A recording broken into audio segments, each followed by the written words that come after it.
Hey, what's up, everybody? Welcome back to another episode of Breaking the Game.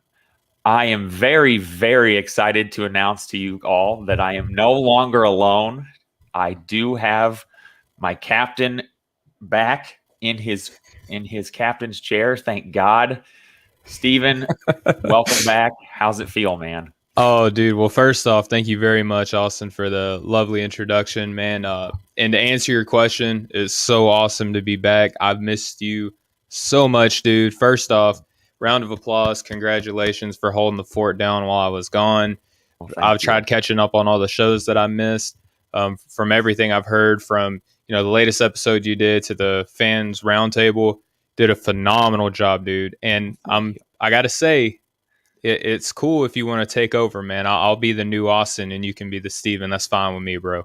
I'll take over all the extra work that you were doing because I didn't realize that you were how much you were doing, and it's not really fair. But I want you to be the leader of the show. It was way too stressful. No matter how good it looked like I was doing, I was always about to puke.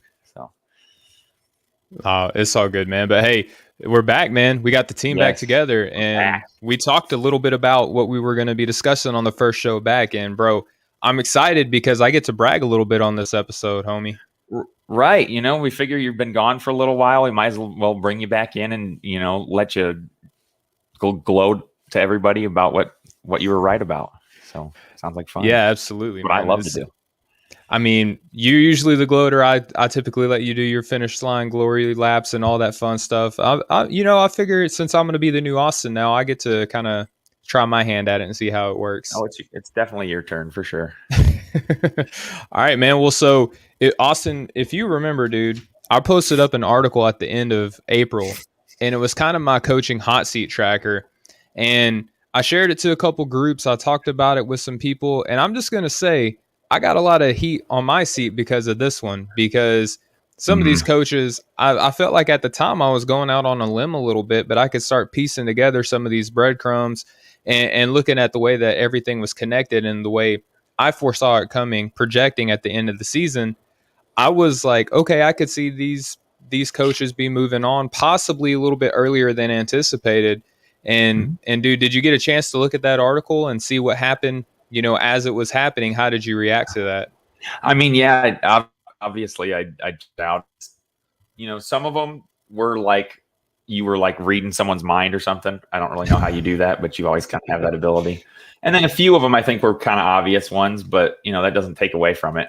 I will say though that as it was happening in real time, it seemed like a lot of these coaching positions got filled way quicker than, especially last year, and just Mm-hmm. years past in general. It seemed like as soon as I realized all the openings that there were, 3 or 4 of them were already filled. And the Pacers are never a team to hurry to make one of these decisions, and they were like the first ones. So that was interesting for sure. Yeah, I didn't even put the Pacers on mine because that was one of the ones that were starting to come out into, the media and the ether a little bit that, our guy Nate Bjorkgren looked like Right. he was going to be on his way out. And I didn't want to entertain that one so much because I felt like that would have been, kicking a dead horse, so to speak. Mhm. Yeah, I did an episode where I used your Nate Bjorkgren voice about 10 times. It was fun. I I did heard that with a whole Chris. episode about him and Danny Ainge, which Absolutely. if you didn't know how I feel about Danny Ainge, now you do. Oh, dude, yeah, I absolutely remember your thoughts on Danny Ainge. But hey, Austin, we'll get into these coaches. Now, the first one that I had on this article, I put that he should have a little bit of heat, but I could see that there was going to be a little bit of pressure on him, with the superstar that he has on his team, the level of expectation that he has to succeed with such a high level superstar in the NBA. And that was Stan Van Gundy. Now, Mhm. I'll admit that I didn't foresee this season him, having to walk away from that role. But I did say that with a guy like Zion Williamson in the small market of a New Orleans, we just saw what happened with Anthony Davis a couple seasons ago.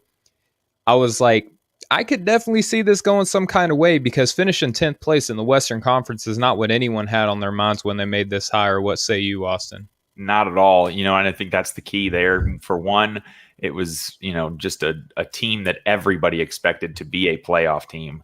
And two, you got to feel like Stan probably had a hand in being done after one year. I know it says he got fired, But I kind of feel like for someone with his reputation and standing in the league to only get 1 year, it was probably kind of at least agreed upon when they brought it up to him. Like, you know what? Hey, yeah, this probably isn't a good fit for me. And he kind of realized it pretty quick.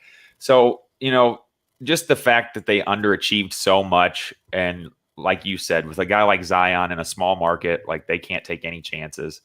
I'm worrying though that New Orleans is going to start turning into Minnesota 2.0 because there just seems like they're starting to squander all this, generational talent. They did it with Anthony Davis and never won a thing. Now Zion's going to be on his third coach in 3 years, and hopefully this one turns, kind of rights the ship for him, because otherwise, who knows how many chances they're going to get before he gets fed up. Yeah, and not to mention just Zion, right? But they have Brandon Ingram, who is kind of jumping into that, second star level. Kind of reminds me a little bit of a Chris Middleton. I know people like to compare him to a Kevin Durant because, he's long, he's a shooter, he's got so much potential. But I liken him to a little bit of a Chris Middleton, to where he may have games where he can step up and kind of be that guy who can take over, especially in clutch situations. Because, let's face it, Zion really isn't that level of a closer yet. Neither is a Giannis Antetokounmpo. So you need a guy like a Chris Middleton. And that's kind of where I like in Brandon Ingram on this squad too. He's a guy that can be that secondary, sometimes maybe even tertiary scorer. But in clutch moments, he can be a guy that you can run an offense through, Austin. Yeah, definitely. And I think too, the fact that they have so many draft picks in the next few years may kind of had played a part in this decision too, because with the amount of capital they have, they're probably their mindset is probably along the lines of, we maybe don't even have the number 2 or number 3 star on this team. We haven't even drafted him yet. So they may be saying, Stan was not the right coach for this team because our window is 2 years from now and not right now. And Stan probably was not really up for a couple years of, whatever this was going to be. And he didn't, obviously his system didn't work with these guys at all. And it was really confusing why Brandon Ingram and Zion had like no plays run together whatsoever. Like it was like they had to take turns in the offense. So it was just a weird fit all around. And I think it's probably for the best that Stan moved on. Yeah, and I agree with you. And a lot of people were saying, well, Stan may be able to do a little bit with Zion what he did with the Dwight Howard, but that the similarity that those two have, Austin, is that they're physical freaks of nature, but they're two completely different players. Dwight Howard was just a defensive monster. He could score, but he really wasn't a polished scorer. Whereas Zion, he's still figuring things out. He's more offensive oriented. He's significantly smaller than Dwight too, plays a different position, but he doesn't have that defensive prowess. No, he definitely doesn't. And it is just kind of the fact that they're both big, I think, is what really kind of made those comparisons, because one's 6'7" and one's almost 7 foot. Yeah. And one was 3-time defensive player of the year, and the other one is like setting records for offensive efficiency. Or, that definitely wasn't the name of Dwight's game when he came into the league. He was a big time scorer, but everything was either 2 feet from the rim or he wasn't making it. And Zion's kind of been that way though too. So there are a few similarities, but Zion is like nothing we've ever seen before. And I think you just have to kind of toy around with whatever your system is until you figure out what works for him, because I've never in my life seen a guy in the NBA be able to literally physically just bully everybody else. And that's all he's really done up to this point offensively. And he's averaging 25 or 6 points a game. He was good enough to make one of my all NBA teams. I actually had him on the first team, if you remember. I do remember. And he still doesn't even really he has half of an offensive game right now. He has the ability to take it to the rim and fight for offensive rebounds and putbacks. But he's got a decent stroke that you've got to be excited about. I think it's easier to see him in a few years being a better 3-point shooter than it is to see Giannis in a few years. I don't see Giannis ever getting a whole lot better at this point at shooting threes. I don't think he necessarily needs to. But I think Zion's got the stroke for sure to where he could really add that to his game at some point, and he's just going to be like a force. He's already a force to be reckoned with. I can't imagine what he's going to be like once he develops, some actual second and third skills on the offensive end. No, 100%. And just real quick before we move on to the next coach, Charles Lee and Willie Green are rumored to be the lead candidates that New Orleans is targeting. Austin, I know Willie Green is a part of Phoenix's system over there. And obviously, when the team is succeeding the way Phoenix is, we'll talk about them a little bit more here later on in the show. Right. You kind of start seeing these assistant coaches. You saw this in Indiana, right? Where team does good, performs above expectations. Let's start chipping away at that coaching tree a little bit. Willie Green's been linked here and a couple other places, Austin. I'm sure you remember watching him play. He was in the league for a little while. I do. What are your thoughts of seeing Willie Green be in a circulation for a coaching opportunity? I mean, it makes sense. It's a copycat league. As soon as some team takes off and has a good couple of years, it's like, oh, we need all their assistants. And it doesn't really work with the whole Belichick coaching tree in football. It hasn't really worked too well in the NBA up to this point. I mean, it has to an extent. Budenholzer's in the finals now. He comes from the Popovich, so I guess you could say that's there. And then obviously the Nick Nurse coaching tree didn't get off to a very good start. They didn't plant their root deep enough or whatever they were for that coaching tree, because that was just bizarre. Like I just still can't wrap my head around the fact that he's been a known commodity and a coaching prospect for so long. He's won at every level, and nobody ever noticed that, hey, players don't really like him all that much. Like, or maybe it's just so different being an assistant to being a head coach. I don't really know the dynamic too well in the NBA. Maybe that's what it is. As soon as he took over, he either had a power trip or didn't know how to handle people.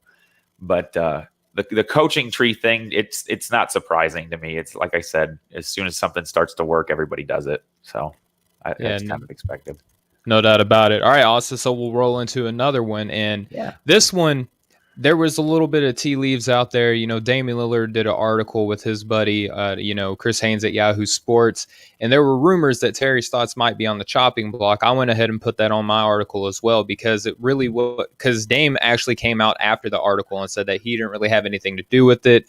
He liked Terry Stotts, this, that, and the other thing. I still put him on there. And then we see in June, he gets fired. And then one of our favorite candidates that has been around for a while, Chauncey Phillips, ends up getting that job. What did you think about Terry Stotts end up getting released and then being replaced by Chauncey Phillips? Well, as soon as I found out that he'd been there for 9 years, I felt like, why is he still there? Like, I mean, not that he's done a bad job. He has had some success, but me, I'm of the mindset, like, give it 3-4 years. And if it's not working and you're not seeing steady improvement, like, why not try something else? Because we know what we've got here. And Stotts was probably not really the problem. It's just the roster is unbalanced. They've got two undersized guards that have to play a lot, have the ball all the time, that don't defend real well. And they tried to build a roster around those guys that were with defensive minded players. I mean, Robert Covington was really good on defense a few years ago, but they were like the second worst defense ever this season. So the writing was on the wall. I figured Stotts was going to be gone. What was really intriguing, though, and I want to get your thoughts on this, is when Dame came out and said he put his support behind Jason Kidd, like right off the bat, so loud and proud about it, which was just interesting because to me, I feel like Jason Kidd hasn't really won anything as a coach yet or done all that great. So I mean, I get why you would want a point guard to be your head coach, but ultimately, I think he'll be happy in the long run that he got Chauncey Phillips and not Jason Kidd. Well, yeah, I mean, think about this too. Chauncey Phillips is similar to Damian Lillard in a lot of ways. He was a really respected and an NBA champion at one point. Not saying that Dame was, but I'm saying that when you think of the best players in the NBA, sometimes it feels like Damian Lillard gets slighted a little bit, right? So you have to worry about whether or not Jason Kidd's considered one of the best point guards of his era, was never forgotten about or lost in the shuffle, So you bring in Jason Kidd, it's almost as if the coach was better at the position than the player, you know what I mean? So there's that dynamic. I feel like Damian Lillard and Chauncey Phillips both kind of have that underdog, us against the world mentality. They love taking the big. I mean, Chauncey Phillips is Mr. Big Shot, right? Like that was the nickname that he established for himself in the NBA, especially Detroit. Now he comes over. He's well connected in the league. He's well respected in the league.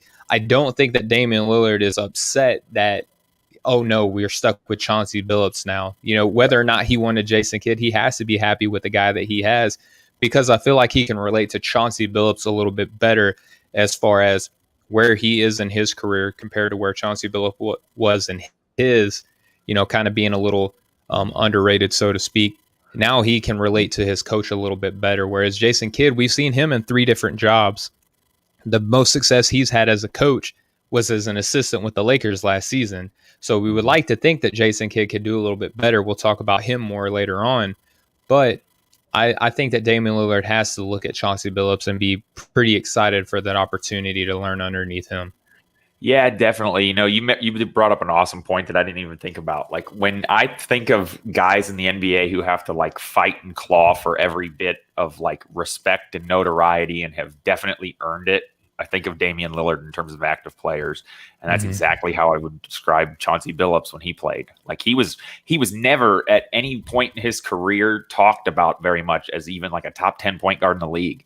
He definitely, in my eyes, there were several seasons where he was obviously, I would say, active at least. But he went to Colorado, which is not a basketball school. He just was kind of always, just off in the shadows a little bit, not forgotten about, but not like the main character. And I think there's definitely going to be some ability between those two to connect on that. And Jason Kidd, I think, like you said, he's kind of always been in the spotlight. Like, he's almost bigger than the job where he goes somewhere. Like, his name almost means more than the coaching position, which I don't really think works too well. And hopefully this time as an assistant has helped, because he went right into head coaching jobs out of playing and has had no experience on the bench, like actually learning how to be a coach. Yeah, he was an extension of the coach as a point guard, but it's still different. And it obviously didn't work out for him at first. And Chauncey Phillips definitely does not have a lack of experience on the bench. That's for sure. He's been in just about every role you can be in. He worked for ESPN. He's been assistant coach. He's been all over the place. And so I think it's going to work out well for them. I ultimately just I'm not too impressed with Jason Kidd altogether. So I think they made a good move with Chauncey Phillips. I've been waiting for him to get his opportunity, and I'm glad he did.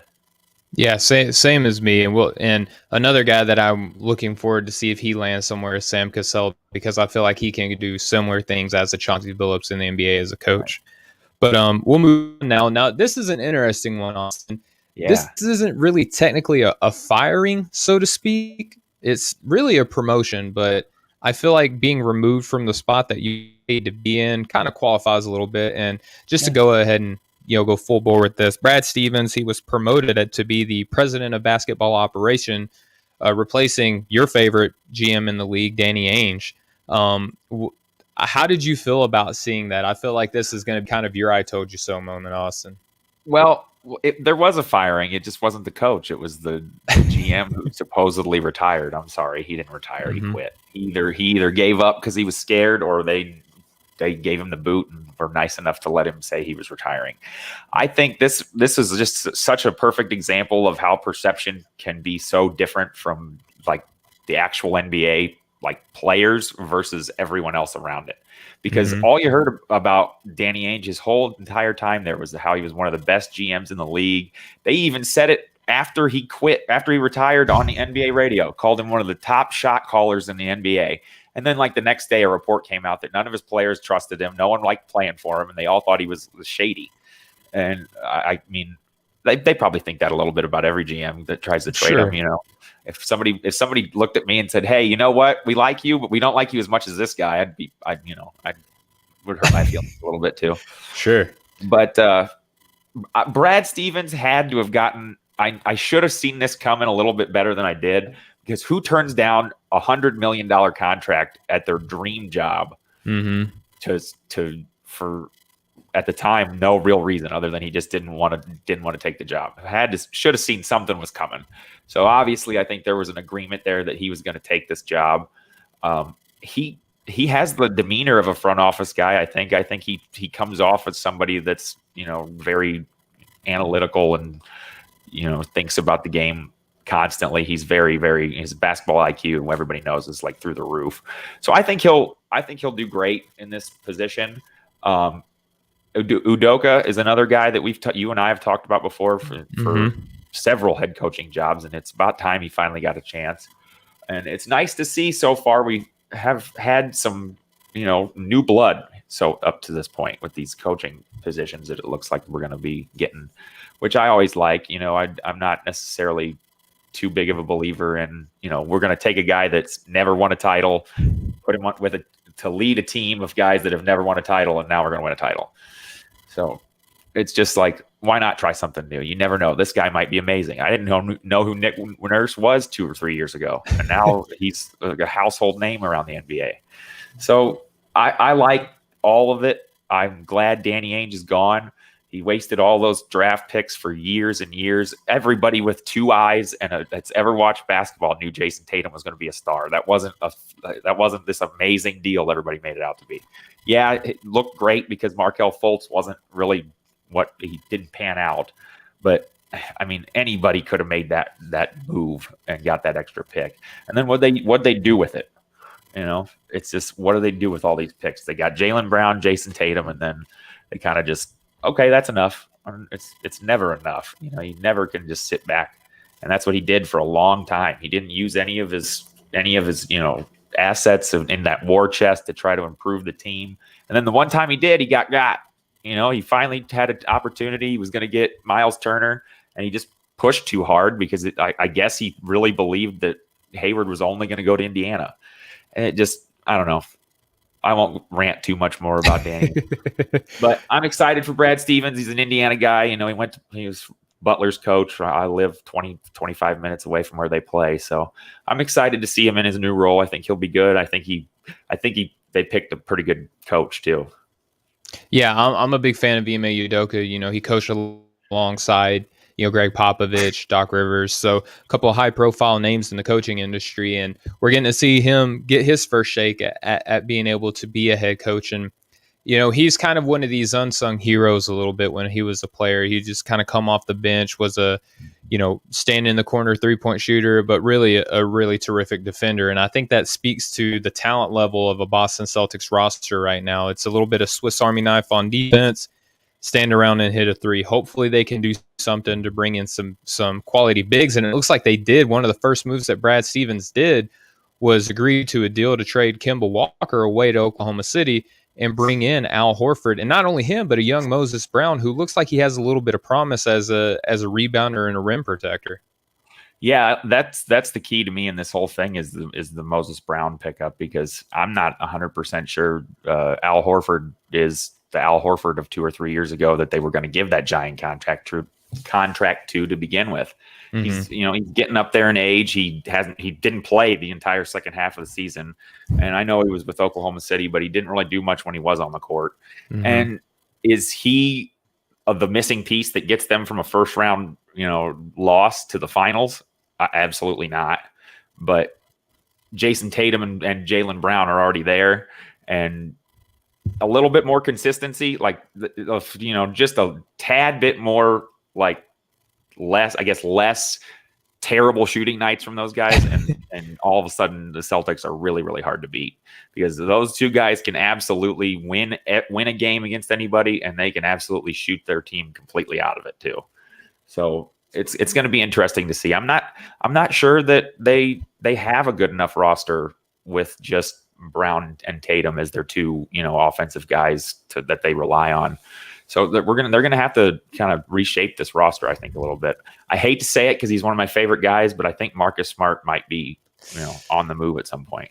That breaks my heart. I hope not. I like rooting for him, but I mean, if he goes to another team, I might have to show a little bit of love to them as well.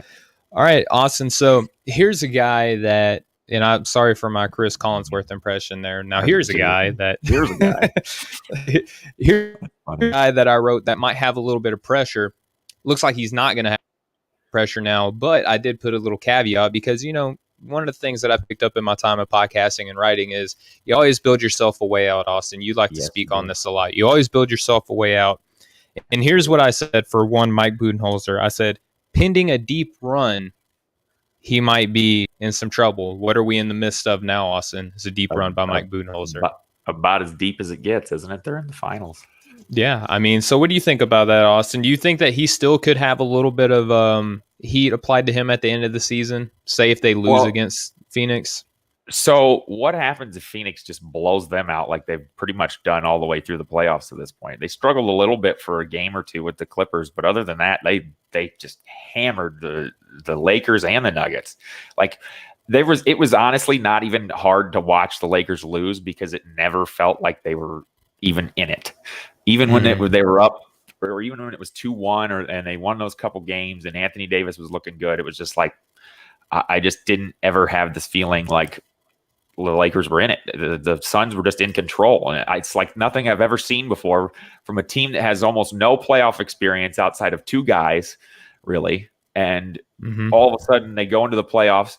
Everybody's underestimating them. And lo and behold, they're like the bullies of the playoffs. They're the team taking it to everybody else and being aggressive and getting and shoving people around and starting, those scrums and stuff, which I think is good for them. I think they needed that. Yeah. So what if they go in and just push around the Bucks and make them look bad like Miami did it last year? Is it any better, or is Budenholzer still just the same guy and they just had a slightly better roster? I don't know, because Giannis being hurt, the Suns are pretty healthy. Usually this time of year, the healthiest team wins.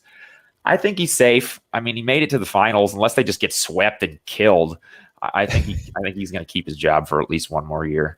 But nothing would surprise me at this point anymore. All of a sudden Nate McMillan can win playoff games, and Mike Budenholzer's in the finals. I don't know what to believe anymore, Stephen. Well, I mean, you brought up my guy Nate. We'll talk about him here in a little bit as well. But Mike Budenholzer, I feel like he's safe at least for like one more year, and it feels like that's been the saying with Mike Budenholzer. It feels like every season he does enough the following season to be like, okay, well, let's see what we got for the next year. Pushing the team to the finals, even beating an Atlanta Hawks team. Yes, they were kind of injury riddled themselves, still young and up and coming, probably, overplaying what they probably should have done this year. I think that Mike has done enough to keep his seat a little bit cooled off. But like you said, Austin, if Giannis is healthy and they get the break speed off of him, I think that's it. But it would take some fantastic play from Phoenix in my eyes in order to get Mike Budenholzer kicked out. Absolutely. I don't see them completely shutting down Chris Middleton and Drew Holiday. Like, this team has shown everybody, me, myself included, how good they really are. I mean, they won those last two games without Giannis. I know Trae Young was hurt too, but like, they didn't really even miss a beat without him. And I think that might be good for them, because if this is like that one hurdle that they have to get over in these playoffs, like this is that one, scare, this injury, and they got past it, that might be, the writing on the wall. It's like, okay, it's, we're on the home stretch here. A lot of times you see stuff like that in the playoffs. When a team finally makes it to the finals, they have like that one last mental hurdle almost to get over. And once they do, it's just home sailing. And I think on paper, they're still the better team. If you look up and down the roster, it's close. It's a lot closer than I would have said it was when this playoff started, because Devin Booker is doing his best Kobe Bryant impersonation and just not even really getting enough shine for what he's doing at all either. Because, I mean, 47 points or something or 40 points in game 7 against LeBron to close him out in round 1. And he didn't even get like nominated for the goofy article they wrote about the MVP of the first round. Like, they never even brought him up. And it's like, the dude just had a 40-point triple-double to beat LeBron in the first round for the first time ever. Like, this dude's doing something special, and he's not slowed down a bit. And so it's going to be close. I think Budenholzer, did he do anything different this year? Yes. I think we talked about that a lot. I had like a list of things we wanted to see from this team, and I think we've seen all of them. And I love the ball in Chris Middleton's hands more. I think that's the key. I think he's been terrific. I mean, for somebody that everybody argues about whether or not he's an all-star, he sure puts up some incredible numbers in the playoffs, and has for 2 or 3 years now. I don't know where the questions about him are coming from, but he's really been impressive. Milwaukee's been impressive. Atlanta was really impressive. I even said I'm done betting against Trae Young, and then he got hurt, and that was the only way they were going to stop him, I feel like, this year, because he was on fire. And how excited are you for the future of the NBA? That's one thing I wanted to ask you since you haven't been here.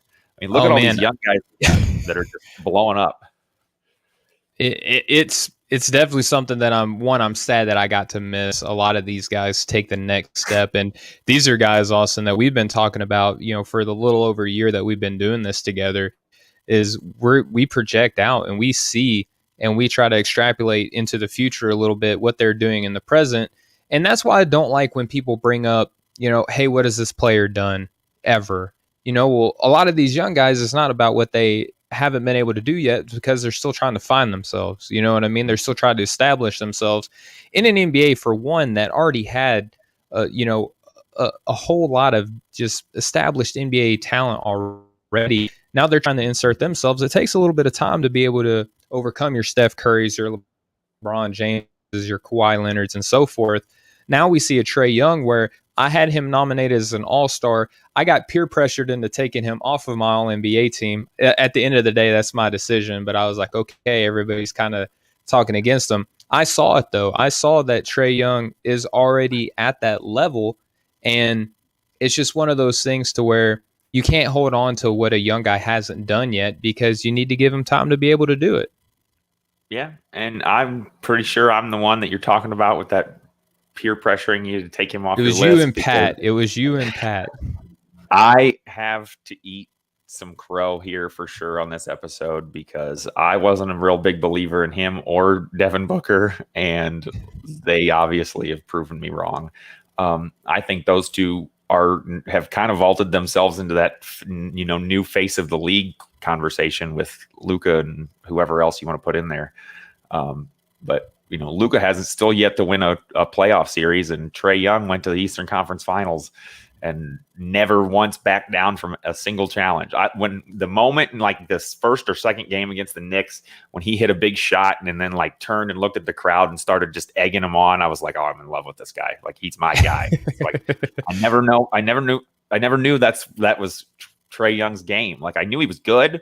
I knew he was confident, but the dude is fearless, and he just blew me away. This whole entire playoffs has been awesome. Bar my Lakers getting beat so early, but at least they bowed out early. It seems like all the old guard, so to speak, has kind of either gotten hurt or had a rough year and has gotten knocked out.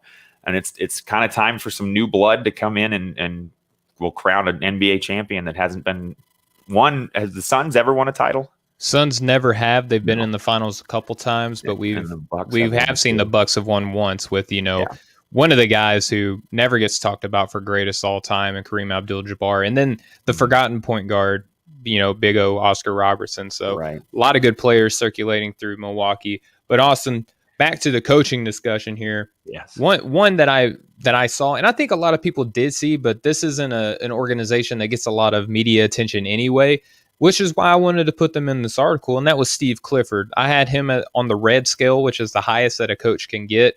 The remaining three that we're going to talk about, including Steve Clifford, did fall into that red scale of, seat level or hot seat indicator level thing. I forgot how I phrased it, but you know what I'm saying when I'm saying it. It didn't make sense for Steve Clifford to be a part of an obvious rebuild. When we started seeing them trade Nikola Vucevic, Evan Fournier, so on and so forth, Aaron Gordon, it didn't make sense for Steve Clifford to kind of be the guy on this team, because Steve Clifford, I don't think, knows how to lose on purpose. Now, granted, he hasn't always had the most talented teams, but I feel like on a smaller scale of a Nate McMillan, he gets the best out of what he has.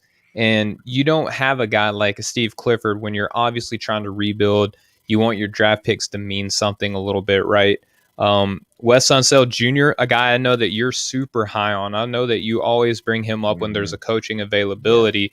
He seems to be one of the leading candidates for this job, along with Becky Hammon and, yes, again, Willie Green. So what did you think of the Clifford dismissal? It sounded like they mutually agreed to part ways. It was like Steve saying, I'm going to let you know right now, I don't coach to lose. And this is a roster that it seems like you want me to coach to lose so you can get high draft picks. What did you think of this whole scenario? I mean, they did right by him by, getting rid of him, letting him go, because he absolutely didn't want to be part of a rebuild. I think he came out and said it. They they knew that. It was pretty mutual, the agreement. So I think all that went about according to plan. That being said, Orlando is finally giving up on this 7th, 8th seed in the East every year without a real, star or direction. Like they said, we got to tear this down. I don't care if we got a bunch of guys that are hurt that we think are going to be good. We've got to get a star. They still don't have a household name. They haven't had one since really like a big time household name since Dwight Howard. Mm-hmm. And it's hard to win in the NBA like the Mavericks did in 2011. And they had a big time guy with Dirk. This team has never had anything close to that in the last, 8-10 years. So I think it was probably a little bit disappointing that they fell out of the top 4 and ended up with the 5th pick and the 8th pick, but it's a deep draft. I think they're find their guy. Wes Unseld Jr., you know how I feel about him. I think he's a great coach. We've seen what he's done. I was kind of holding out hope that Denver would fire their coach, but then Murray got hurt, and I think that kind of gave him a little bit of a reprieve because nobody really expected them to be able to make it to the finals or anything without him. Right. That being said, I did think he would be a perfect fit for Denver, but a great opportunity to take a team and kind of mold them into what he wants them to be, because they're not going to have a whole lot outside of like Markelle Fultz and Jonathan Isaac. That Terrence Ross is still there, right? Too.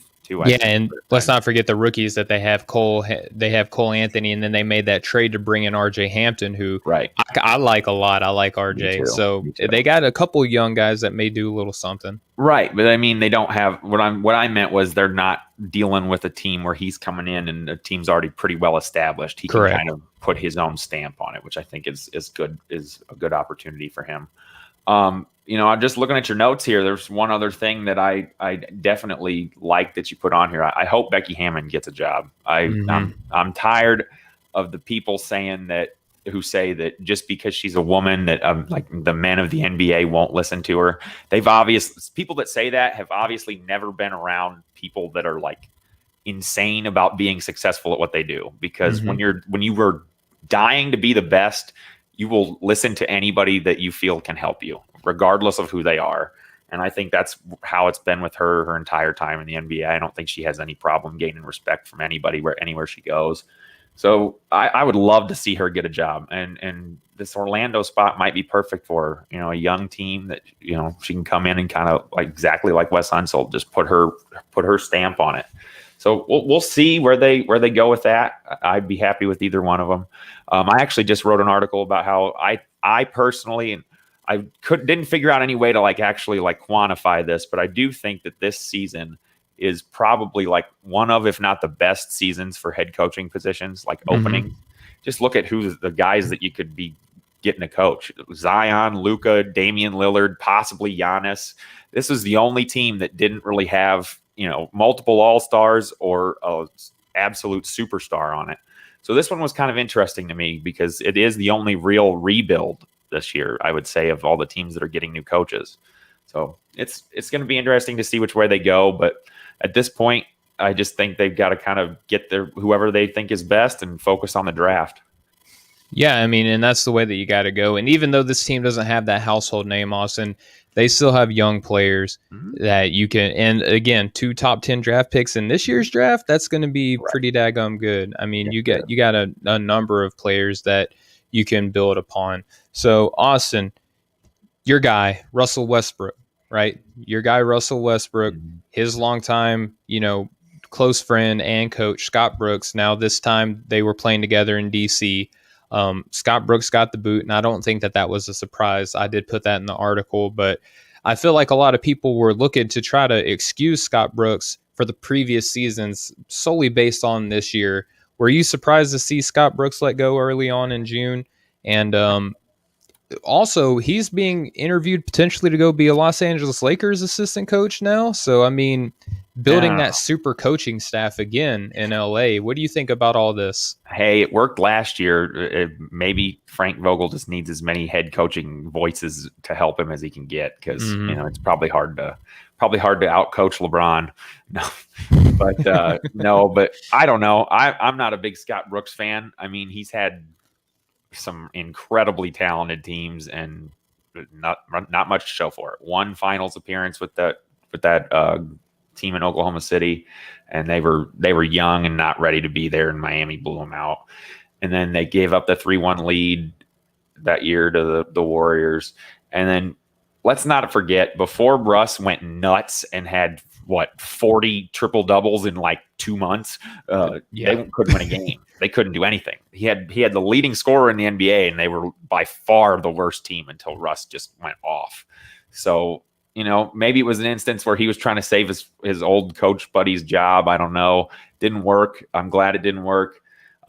I'd like to see any one of these names you have on this list. Darvin Ham's another guy that we didn't mention yet that I really like. Sam Cassell, Ronald Nored. There's a name I haven't heard a whole lot. I like that. Yep. I think he's going to be a good coach. Chris Quinn too. Those are guys. I remember their playing days in college, and they just looked like coaches on the floor. So. It'll be fun, because who doesn't want a chance to coach Russell Westbrook and like a guy that can drop 50 on you in a half at any given moment? Like, they can absolutely light it up. They scored the ball so fast, so much last year. They just couldn't defend anybody. And when Russ wasn't, dropping 20 games, they couldn't really beat anybody. But I don't know. It's a weird situation, because those guys definitely have never won anything, have never really been successful, either of them, and it hasn't worked together up to this point, really. Like, it was a cool story that they made that plan and that they almost got in because of what Russ was doing. But like, ultimately, if you want me to get excited about a coaching job, like, I need more than, we had like one of the greatest half seasons by one guy in NBA history, and we still made the 10th seed. So, I don't know. They're in the middle. I'm not too high on that coaching spot, but I also do feel like it's intriguing because of those two guys. Yeah, no doubt about it. And I agree with you. I don't want to spend too much time on this, because I feel like this has been something that you kind of needed to see happen maybe a year or two prior to. But, you do like the story of, because look at what we're seeing right now with Phoenix. You linked up Chris Paul and Monty Williams. These were the coach and the rookie back when they were in New Orleans together. And look what you see here.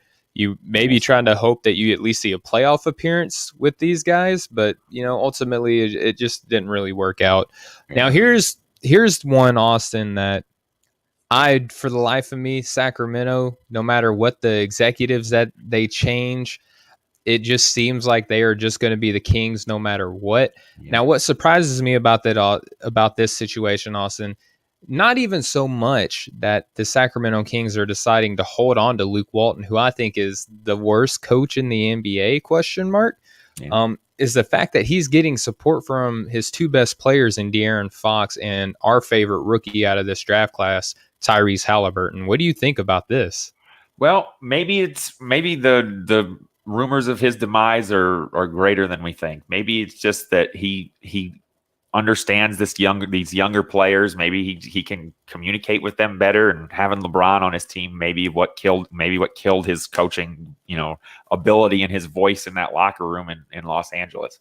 I haven't seen much to make me think that that's true, but you got to think, if these guys are that behind him, that he's doing something right. I mean, we went from the beginning of the year where his best player wouldn't even answer his phone calls to now, like, the other two quote unquote stars of this team are fighting to keep him there. And with a guy like Kenny Atkinson as a assistant coach that's known for player development, that has done a great job taking young talented guys and turning them into pros, like, you would have to think that's exactly what Sacramento needs. They need a guy that can take this talent, this hodgepodge of athletes and talent that they have, and turn it into a real basketball team. And they did a good job in the draft. They didn't have the best season, but it wasn't terrible by their standards. And it's just weird. I don't have a clue why they wouldn't go at least kick the tires on some of all these coaches that are available. And Luke Walton belongs in college, doesn't he? Yeah, I mean, I'm glad that he didn't get the Arizona job, but I felt like that's where he was probably best at. Like you said, put him in the Western, the Pac-12, where his dad can call his games and he can coach the games, and he can get commits to his school, because he's Luke Walton. He was associated with the best record in the NBA ever with the Golden State Warriors, and he was a pretty decent college basketball player as well, right? So I don't know. I feel like his realm is college. I don't don't know why Sacramento, on other than the fact that he's got his players standing up for him, which does mean a lot, right? Ultimately, though, I don't know why Sacramento just refuses to not be the Sacramento Kings. Maybe Luke Walton and the Kings do something to make us eat our words a little bit. I don't see it, though, man. Like, I don't look at him and see anything that makes me feel that he's going to do anything. And we have one of our buddies, Elite Plays, says Suns in 4. We'll talk about that here in a little bit, their Elite Plays. But Austin, let's roll into the All NBA teams, and we'll just breeze right over this because in May I kind of projected who my All NBA teams were going to be. I'm happy to report that I got 2/3 of them correct. I want to know what the heck happened in the second, when in the couple of the months that I missed, to where 5 of these guys out of nowhere, Austin, just vault themselves up into All NBA level caliber considerations, right? The 5 guys that I want to discuss are Kawhi Leonard, LeBron James, Paul George, Jimmy Butler, and Kyrie Irving. Like, how are these guys All NBA players, Austin? I guess number of games played was exaggerated and how much it mattered, or we put too much stock in it. That's the only thing I can think of, because every guy on that list missed significant time, like a significant time, and to the point where it derailed a couple of their seasons. And I think a lot of it is just voters were afraid to not vote for LeBron James in the first for him. I think that's definitely why he's in there, because he's LeBron James, and nobody can wrap their head around the fact that, hey, for one season he got hurt and he wasn't LeBron James, but he's still, that doesn't mean that he's not amazing and he's not sure. great. Sure. And kind of the same thing with Kawhi and Paul George. Apparently load management didn't negatively affect their standing as much as we thought it did. And it may just be something where everybody missed so much time outside of like 2 or 3 guys that they just said, who's the best, who had the best year while they were on the court. And you could make an argument for these guys that they were good while they were out there. They were terrific while they were out there. They just weren't out there very much. That's the thing, is that they weren't out there, Austin. And real quick, so correct me if I'm wrong, but it's media that votes these players in, correct? It's media and basically people who have the audience's ear, or the masses' ear, where they can influence the way certain people think about the game of basketball. And here's my problem with this, Austin, is that if the media is going to be voting in Kawhi Leonard and Paul George and now Kyrie Irving and LeBron James and Jimmy Butler, all guys who miss time, stop talking about the missing time now. You can't do that. You can't have your cake and eat it too. If you're going to put these guys in, I don't want to hear or see any news circulation that, this guy's always sitting out. Stop voting him to be an All-NBA player. You have to stop doing that then. If missing games didn't matter for the All-NBA teams, then why did it matter for the MVP award? Why was everybody talking about how Jokic only was even there because of everybody else missed time? But then on the other hand, everybody missed time, but they still get to make the All-NBA team, which the All-NBA team can have a legitimate effect on your contract and on your how much money you make and how much your team has to pay you. And there's ramifications to these things, that it's not just like a throwaway thing. And I don't know, there's just there's no uniformity to anything in the voting for any of these awards, it seems like. And the writing was on the wall when we did that show about how all the weird, where players could qualify for whatever position and other players couldn't. I mean, it was obvious right then that the NBA had an agenda of who they wanted to get on these teams so they could fit them in however they needed to. Because otherwise, there'd be no reason to even come out and say it. They would just allow it and it would be done. But they made a big deal out of it for some reason. And it was pretty obvious that there were guys that, I don't know if it's just their big household names and they have that much pull or need their ego, stroked that much or what, but it doesn't really make a whole lot of sense on one hand to penalize guys for missing time for one thing, but not the other when they're pretty similar. I mean, the MVP is obviously a one person thing and it's a little bit more, exclusive, but being first team All NBA is a pretty big deal. So it was weird to me. Yeah, absolutely. And so I just want to gloss over who I had on the third team, second team, first team, and who actually made it. So on the third team, Russell Westbrook. I had Trae Young here, but again, I gave in to peer pressure. So Russell Westbrook, Donovan Mitchell, Devin Booker, Julius Randle, and Rudy Gobert. Who actually made the third team was Kyrie Irving, Bradley Beal, Jimmy Butler, Paul George, and Rudy Gobert. So a lot of the three of the five guys that I had questions about how they made teams made the third team. Right. So my second team, I had Chris Paul, Bradley Beal, Jason Tatum, who didn't make it at all, Zion Williamson, who didn't make it at all, and Joel Embiid. Who actually made it was Chris Paul, Damian Lillard, LeBron James, Julius Randle, and Joel Embiid. My first team was Damian Lillard, Steph Curry, Luka, Giannis, and Nikola, who actually made it.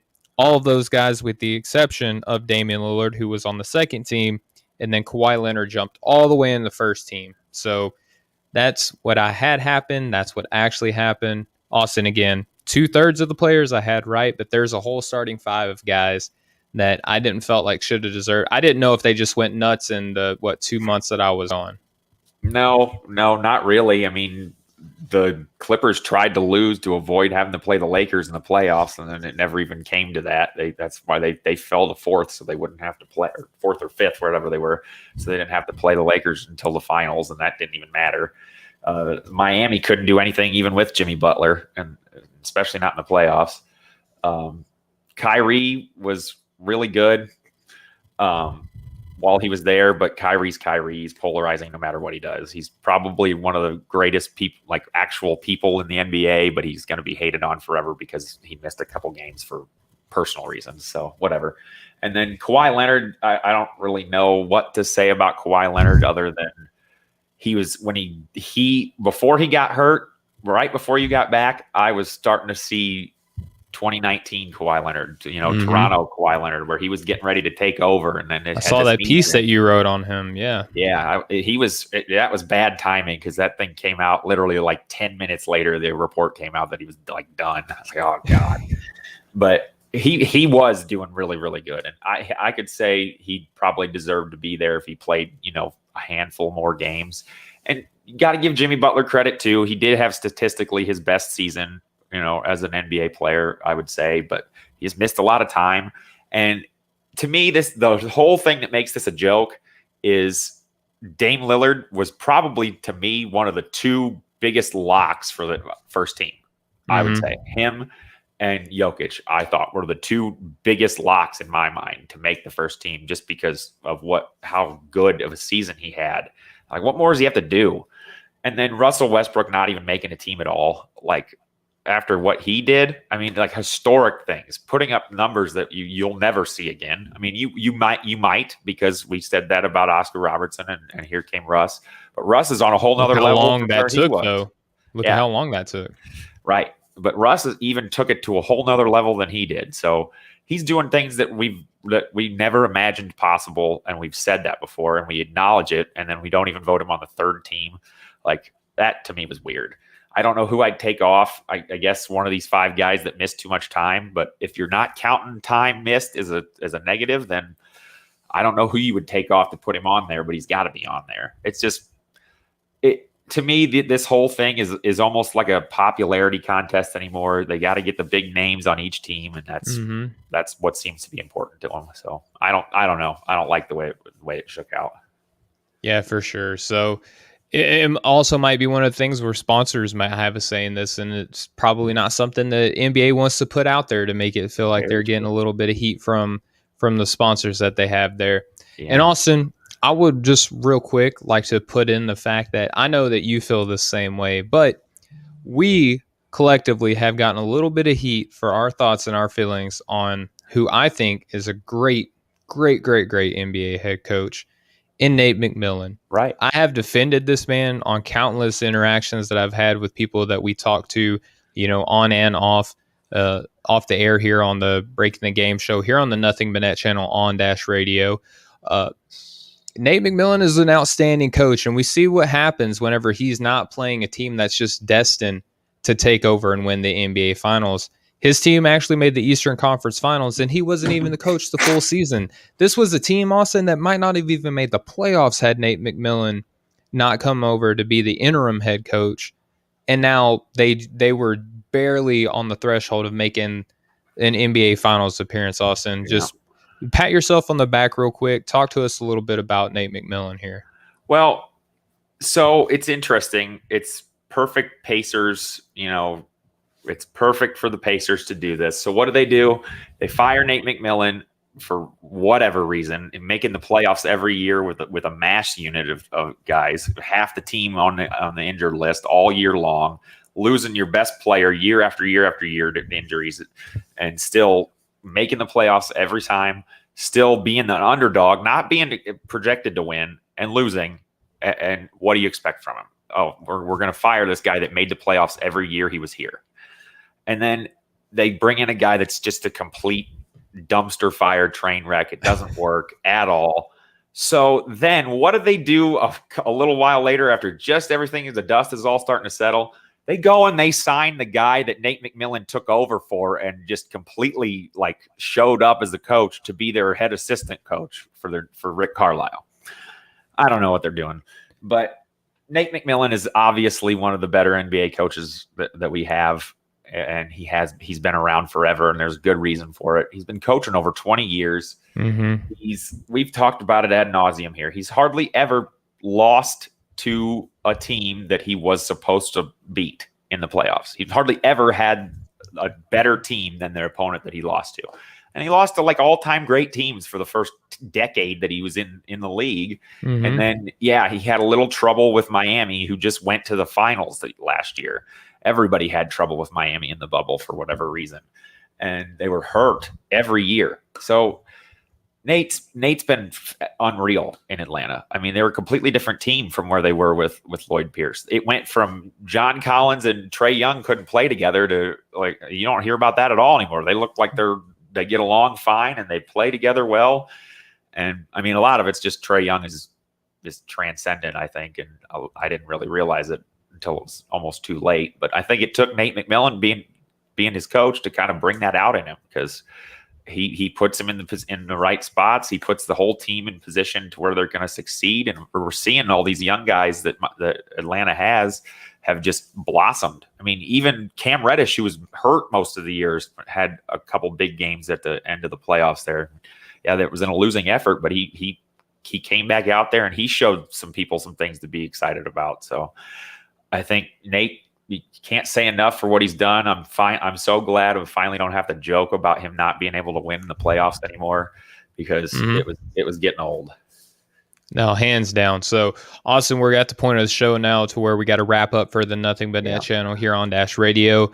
We're going to continue a little bit on just a quick NBA preview, and that'll be all. But before we wrap up, though, Austin, I just want to say thank you for holding down the show. It was an honor and a pleasure to be able to link back up with you again. Super proud of the work that you put in, bringing in guys like Chris, bringing in guys like Justin, doing the Super Fan Show. All great things, man. Thank you so much for holding it down, and I'm excited to be able to do some work with you again, man.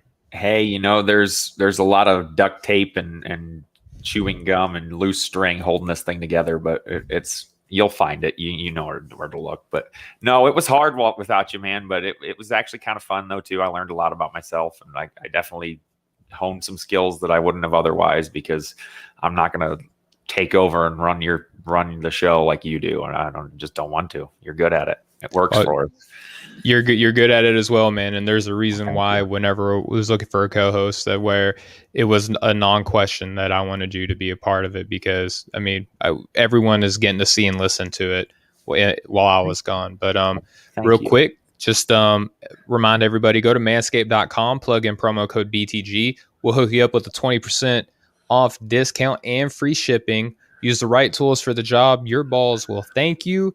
Austin, I got the Manscaped 5.0 waiting for me after the show. I might go mess around and see how it works. But I'm telling you, dude, we found out something even better about Manscaped. So you know how most companies, when they have like a promo code and then there's another sale, you can't combine the two discounts. It's kind of a pain. Our promo code BTG, simple, easy, 3 letters, worked on even the specially priced Father's Day packages. You could take an additional 20% off of all their sale prices already. So it's an even better deal. Manscaped's always hooking everybody up. The stuff works. That is my dad. That was pretty funny. Hi, Dad. Okay. Hi, Dad. Sure thing. I will. I will definitely. We'll get going on that. Yeah, we got our good friends over at Manscaped should be able to hook that deal up. And But I cut myself all the time, and I've never connected this thing. Yep, our good friends at Manscaped will be able to hook up Mr. Carr with some ball trimmers here. But again, that's all the time that we have here on the show for today. Thank you, everyone, so much for tuning in. For those who want to keep listening, we're going to do our real quick finals preview, discuss some things that we're paying attention to and looking out for. Please just go check us out anywhere podcasts are available. Just go look up Breaking the Game. You'll see the little basketball hoop and the microphone that you're watching here now. If you're listening, that'll just let you know, man, that's where we're at. So, Austin, let's wrap it up. We'll wrap up here on the radio show, and we'll catch everyone on the podcast. Subscribe to the podcast now. You don't want to miss it. Yep, go subscribe now. Hook us up with a 5-star review, all the ratings and everything. They help us out so much. Thank you guys, everyone, for tuning in. We'll catch up with y'all next time. Much love, everybody. Have a good one. All right, now, Austin, we can continue on now with our podcast. Again, everyone who's catching up with us from the Nothing But Net channel on Dash Radio, checking us out on our podcast, thank you so much. We're still the same guys. We don't really do a whole heck of a lot different. We just let our hair down a little bit more, talk a little bit less off script, a little bit more off the cuff. So, Austin, we have ourselves a super intriguing NBA Finals between the Phoenix Suns and the Milwaukee Bucks. This is not what everyone had in mind when we came into this season.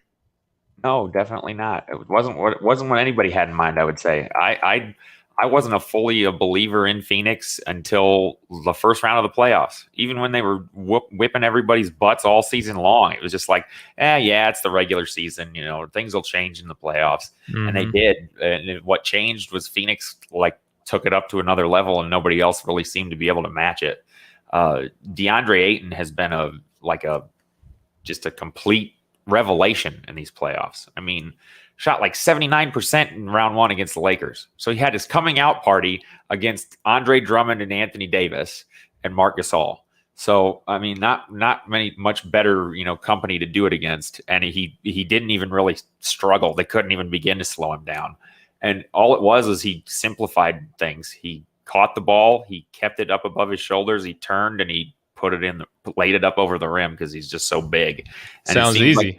Seems like he kind of never really understood how big he was. That's, I think, what I heard from a lot of Suns fans. Justin, the super fan that we actually brought onto the network of the Suns, said that was the main issue that Suns fans had with him, is that he never made the easy baskets that everyone saw were right there for him. And he's done that in these playoffs, and it's probably thanks to the veteran leadership that they have on this team. But I said it at the beginning of the playoffs. I wouldn't be surprised if we had a Clippers-Bucks finals, and we almost got it. But I am a little surprised with the Suns-Bucks finals. I thought the Bucks had a good chance. I really did. They'd been healthy all year. They looked good. They did all the things that you and I said we wanted them to do. And anytime people listen to us, obviously it's going to be a positive. That's all they got to do, man. If they just listen to what I have to say, there would be 30 NBA champions. I mean, it would be that simple. Absolutely. So, Austin, we have the finals for sure. Yeah, it's gonna be an awesome final. So the schedule is set. Game 1's gonna be Tuesday. That's tomorrow. You may be listening to this on the Nothing But Net channel that day. It's gonna be on the 6th at 9 p.m. at Phoenix. Game 2 is gonna be Thursday the 8th at Phoenix, also at 9 p.m. on ABC.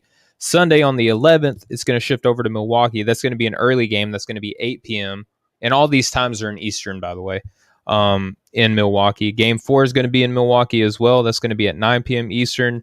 And then games 5 through 7, of course, this is if it's as necessary, if Phoenix doesn't sweep them.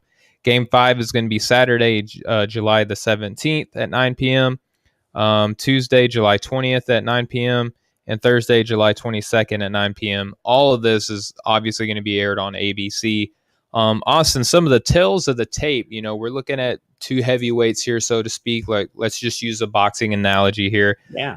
Both teams entered the NBA as expansion teams in 1968. How cool is that, Austin? That is cool. I knew they were both expansion teams. I didn't know they were the same year though, and I honestly didn't know that the Phoenix Suns has been around that long. I thought they came along a little bit later than that. So that was interesting.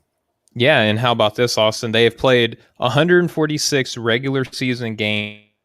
Phoenix holds the advantage of their all-time matchups, 75-71. That's pretty. Wow. It's pretty close when you consider how long they've been against each other. Yeah, that's pretty split evenly. That's incredible. This is going to be fun for sure. And that's crazy. Wow. How about this, Austin? Milwaukee actually used to be in the Western Conference, and they actually have a little bit of playoff experience. This was back when the format was different, but Milwaukee beat Phoenix in the Western Conference playoff 2-0 in the first round in 1978. So they actually have a little bit of playoff history with each other, considering that they're both in opposite conferences now. Huh.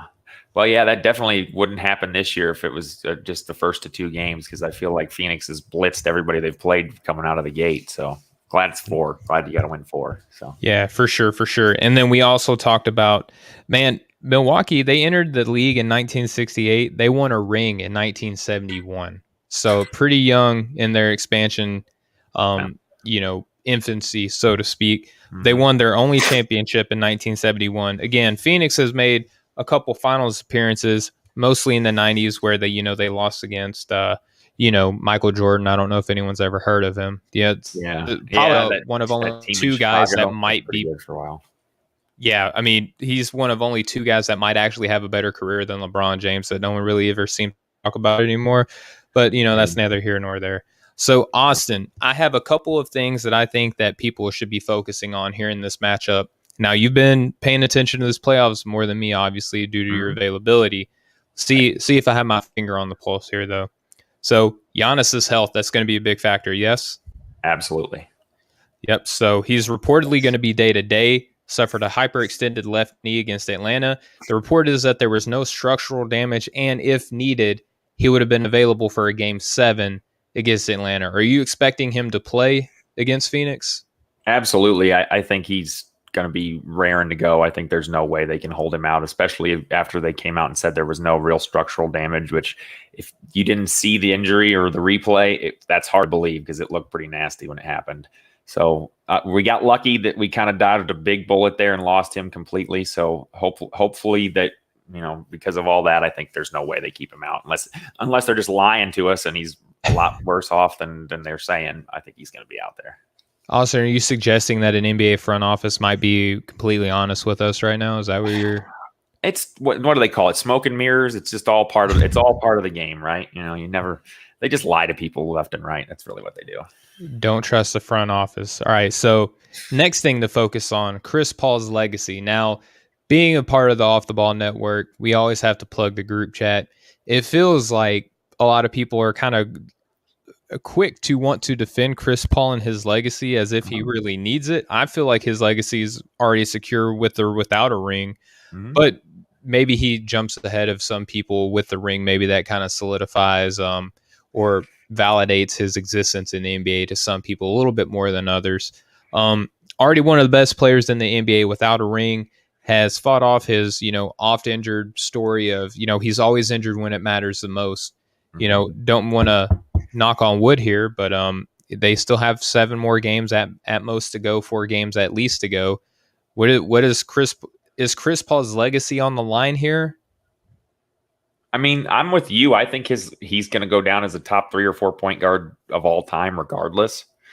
I just think that it'll help kind of differentiate where he really belongs if he does win one. So I do think to him it probably is. He probably wants one so bad, being best friends with a guy like LeBron James and hearing all the talk you hear about how many rings this guy has and this guy has. And everybody in the NBA that has played in the NBA knows Chris Paul has been the point god for his whole career. There's a reason that's his nickname. Everybody knows how good he is. He needs this one thing on his resume 50 years down the road where people that are talking about it like you and me who never even saw him on a court have to be able to understand how good he really was. And otherwise, you could make the case that he would end up going down as like the winningest, or I guess like he was like a winner, right? Everywhere he went, he won. But if he never wins a title, is he like the most loser winner? I don't know how to word it right, but like if he never wins a ring, is he the greatest winner to never win a ring because he wins everywhere he goes? He makes every team he's ever been on better, but he's never been able to get over the hump. And I would like to see that for him. And I think he would too. So I do think it does matter for his legacy overall, but not really that much. Yeah, I'm inclined to agree with you, man. I don't think that it's going to be, if anything, it's just icing on the cake, but the cake is still good without it, if that makes any sense. Well, they tried, dude. They hurt him in the first round, and he got COVID in the second round, and it's like they're throwing everything at him, and I think he's pretty determined this year. He's not going to let anything derail him.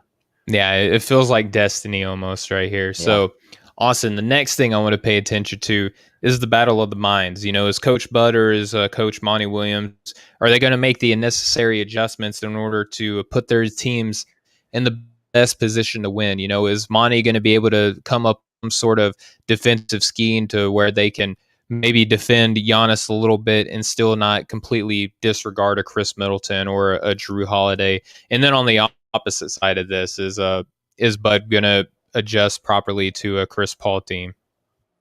Yeah, I think we can be pretty confident that one coach is definitely going to put his team in really good spots to succeed, and one we're not so sure about, and for good reason. And I'll let you decide who's who. I think you know who I'm talking about. Mm-hmm. But I just think Phoenix matches up fairly well across the board with Milwaukee. They've got a lot of good physical, athletic wing players that can kind of, they can throw at Chris Middleton. If Giannis isn't 100%, obviously that helps Phoenix. Ayton's, DeAndre Ayton's been like I said, he's been fantastic. So I think he'll help slow him down some. And I think the difference really is at the end of the day, Devin Booker is better than everybody that Milwaukee has outside of Giannis. And at certain things, he's a heck of a lot better than everybody outside of Giannis. Chris Middleton's going to have to play like the finals MVP to win this, for Milwaukee to win. I think Chris Middleton is going to have the series of his life for them to win, for the simple fact that we've seen what happens in the playoffs when Giannis is Giannis for the most part, and everybody else is kind of just okay. It doesn't work. He's not the guy that's going to drop 45 in a game 6 and force a game 7 and hit a game winning 3 and all that stuff and do all the things that Kevin Durant just did. That's I don't think that's what Giannis is going to be, but I do think that's what Chris Middleton is going to have to do. I think he's going to have to be just MVP caliber Chris Middleton, like he was in a couple games in this last series. He's going to have to do it every game if they want to win, because Phoenix has just been like a locomotive in these playoffs. It's been unreal to watch. So it sounds like you're on Phoenix. So let's go ahead and put it on record. Who do you like in this series? I think it's going to go 6 or 7 games. I don't think it's going to be easy for either team, but I said that about every series so far for Phoenix. I do have Phoenix winning. I just think, like you said, it does kind of feel like destiny. And I think they have the better coach. I think they have the more depth than Milwaukee does. Milwaukee's entire mindset did change by 2 things, though. The pickup of Bobby Portis and PJ Tucker. I think that's made a huge difference for this team. Ultimately, I don't think that toughness and mindset is going to be what wins or loses this series like it was in the Eastern Conference semifinals and finals, just because of the mental aspect of it. I think now that they're here, that kind of goes away, and it's just, are those guys going to make a difference on the scoreboard enough for Milwaukee to win? Because they're pretty evenly, the best players on either team, I think, are fairly comparable, and not by the way they look or play or anything, just by talent level. And so I think it's going to come down to the others, like Shaq always likes to call them. And I think Phoenix's are better. So I've got the Suns in 7 games. Okay. Well, I'm going to go ahead and say, again, I know I haven't seen everything, but I like to think that I know a little bit about the game of basketball. I like Milwaukee in 6. And here's why. Okay. I think that they got a guy on defense that can, in critical moments, I'm not going to say clamp them up the entire game. I think that Milwaukee's got a guy who in critical moments can defend a Chris Paul and who can defend a Devin Booker. And I feel like that Phoenix has those same things for those same players. If Giannis is playing and he's 100%, DeAndre Ayton's going to be having to check, Brooke Lopez in the corner or Bobby Portis in the corner or the high post. Right. Giannis is Jay Crowder going to be, Cam Johnson? Are those guys going to be the ones that you put on Frank Kaminsky? Are those going to be the guys that you put on Giannis? True. I don't know. So if Giannis plays, I like Milwaukee in 6. If Giannis doesn't play, I like Phoenix in 6. That's kind of where I'm living right now. Hey, I don't disagree with anything you said.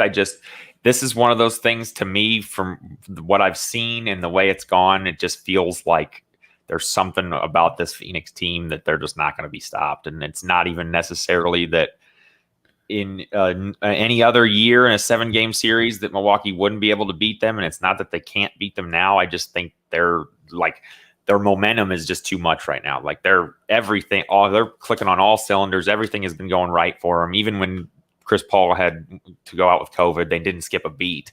And Giannis isn't 100%, and Milwaukee's, banged up, and everything's not quite going their way for them right now. So it could go either way. I mean, honestly, my mind is telling me Milwaukee's the better team, but from just what I've seen with my own eyes, I just think Phoenix is going to get it done.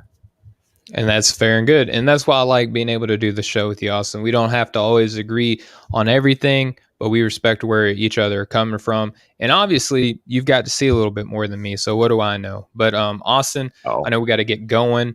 I'll say it again. We said it on the Nothing But Net channel on Dash Radio. Thank you so much, man, for holding the show down. It meant a lot to me. Proud of you. Proud of the network. Off the Ball Network is taking off. We're doing a lot of really cool things. Austin, you've done really great things. Again, just hats off to you, man. And much love and much respect to everything that you did for breaking the game while I was out. Well, thank you. I appreciate that very much. And it's definitely not been easy without you. I'm definitely so happy that you're back. Not just for the show, but I just missed you, man. I'm just glad to see you and that you're doing good and that you're back with your family. And, you have all the blessings that you had when you left. So I'm happy for you, and I'm glad that you're back, and you can take over right where you left off, if you want, as far as I'm concerned. Well, we'll figure out the nuts and bolts and the duct tape and bubble gum, as you like to say. I don't see it, but I can be hard on myself too. Properly placed so that it's hidden from the naked eye, but if you know where to look, it's there. There we go. All right, well, cool, man. Austin, again, man, thank you so much. Let's real quick just remind everybody that they can go to manscaped.com, use promo code BTG. They can get 20% off. Not only just is that a great deal, Austin, you mentioned earlier that you can use that on top of the existing deals that Manscaped is using, and you get free shipping all included. You can use the right tools for your job. Your balls will thank you. Your face will thank you, because it doesn't have to fight for FaceTime with a overall body trimmer. It has its own designated face trimmer now, right?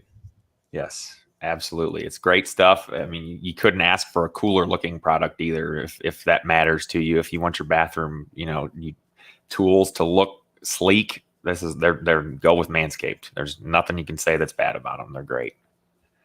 And as I like to say, as Thanos likes to say, it's well balanced, as all things should be. I'm going to go use that 5.0 that I got in the mail while I was out here soon, and I'll let you know how it is received. But all right, everybody, we just want to thank all y'all so much for tuning in. Every like, share, subscribe, rate, and review that we get means the world of difference to us.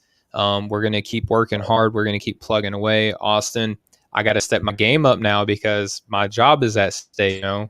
Austin is threatening the throne here on breaking the game.